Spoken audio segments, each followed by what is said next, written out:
morning. Good morning, everybody.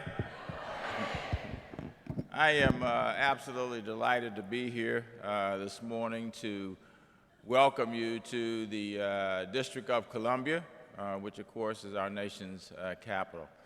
By the way, wasn't that music pretty good?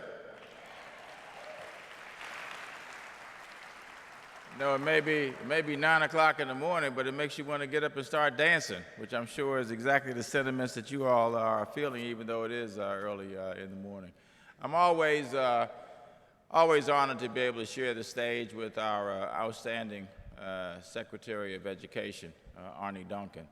I also want to thank the Alliance President, Nina Rees, for the invitation today to speak to this group of hugely dedicated local and national leaders in education who are here.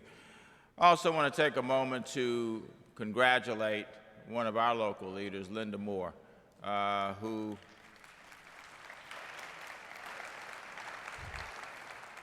an induction into the Hall of Fame deserves more than polite applause, ladies and gentlemen. How about a big hand for her and all those who have been inducted?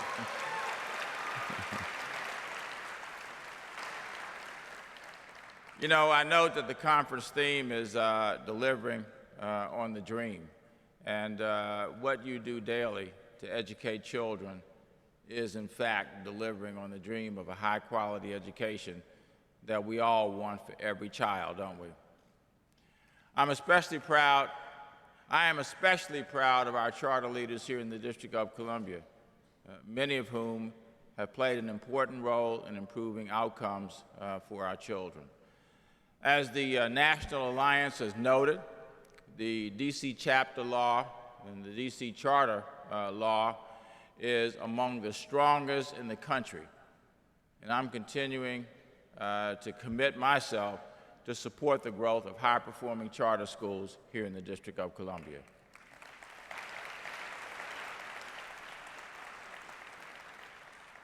High-performing charter schools, I think we all know, play a vital role in our city's goal to improve the quality of public education.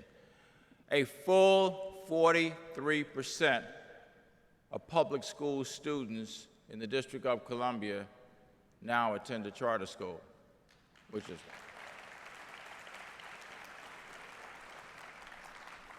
which obviously is almost half of our public school population here in the city. This, in large part, is a testament to the range of quality options that are provided by charter schools here in the District of Columbia. We've seen absolutely amazing things happen for children in our charter schools here, both at the smaller ones and then the larger ones that are operated in many instances by national operators. Each provides a unique approach to public education that has offered families an important wide range of education and other options. My administration continues to focus relentlessly on improving performance in both our charter as well as our traditional public schools. We have examples of excellence in both of those sectors.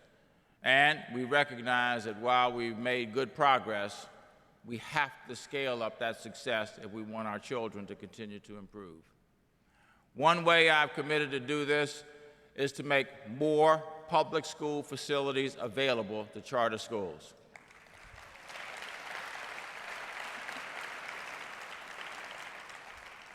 A few months ago, I announced that the District of Columbia will be releasing 12 school buildings to charter schools for long-term leases.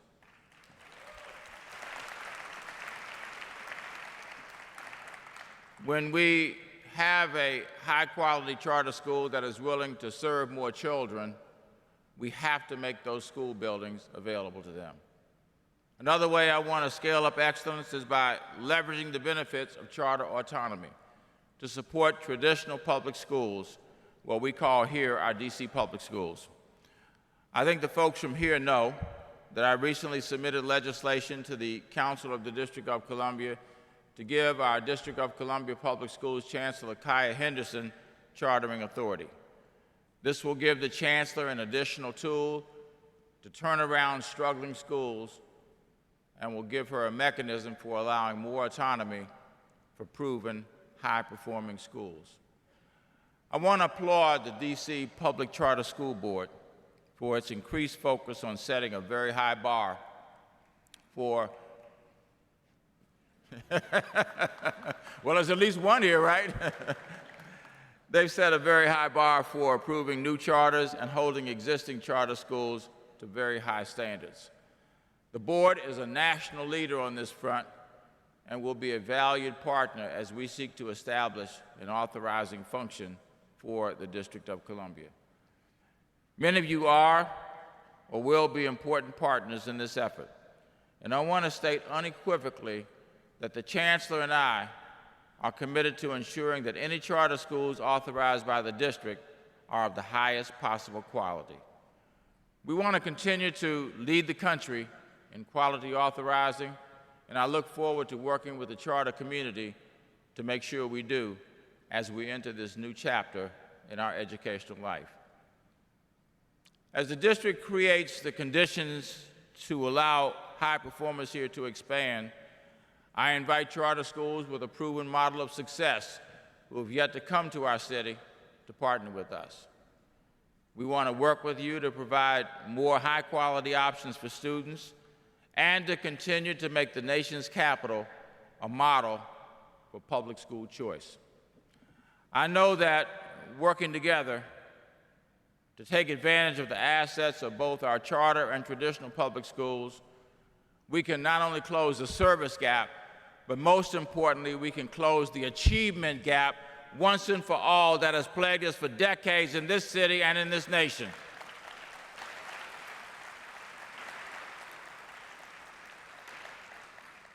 I want to thank you again for delivering on the dream of excellence in public education in the District of Columbia and across the nation.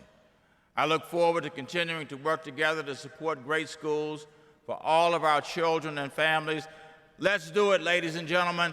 Let's move our nation from being 28th in public education in the world to once again be what we were in decades ago, and that is to be the national leader in educating our children. Thank you very much.